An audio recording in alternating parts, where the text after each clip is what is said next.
মায়ের দোয়া cricket team অবশেষে একটা জয়ের দেখা পাইছে, তাও বহুত প্রতীক্ষার পরে। কেউ বলে মায়ের দোয়া ক্রিকেট টিম, কেউ বলে বইয়ের দোয়া ক্রিকেট টিম। একটা নাম উঠে গেছে, বাংলাদেশ ক্রিকেট দলের একটা নাম উঠে গেছে এরকম।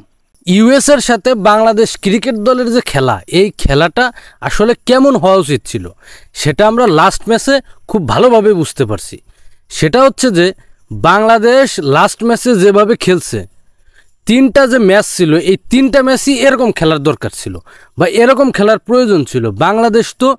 বাংলাদেশ টি-20 বিশ্বকাপ অর্জন করার মতো যোগ্যতা রাখে, এটা আমরা মনে করি। আমরা বাংলাদেশ ক্রিকেট প্রেমীরা এটা সবসময় মনে করি। কিন্তু সেইখানে বাংলাদেশ ক্রিকেট দল ইউএসের মতো দলের কাছে পরাজিত হয়ে যায়, তাও এমনভাবে পরাজিত হয় একেবারে লজ্জাজনকভাবে।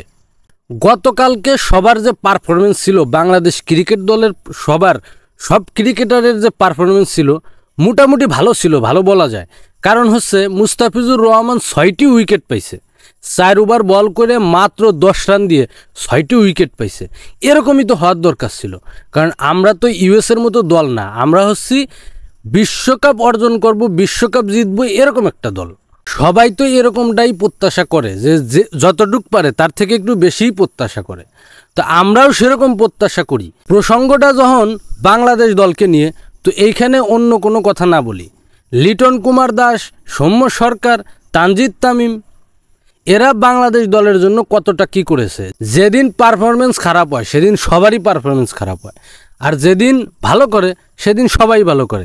এরকমটা তো হওয়া উচিত না। 2-1 খারাপ করতে পারে, তার মানে এই না যে একেবারে সবাই একেবারে ভরাডুবিতে পড়ে যাবে। ইউএসের সাথে মানে আমরা যে খুশিটা হয়েছি ইউএসের সাথে জিতার জন্য, এটা আসলে মান সম্মান বাঁচানো খুশি। তাছাড়া এখানে আলাদাভাবে মনের থেকে খুশি হওয়ার কোনো কায়দা বায়দা নাই। যেখানে পুরো সিরিজ জেতার কথা বাংলাদেশের, সেখানে বাংলাদেশ মান সম্মান বাঁচায় একটা ম্যাচ জিতে, এটা আসলে বাংলাদেশের মেলা বড় কিছু পাওয়ার মতো না।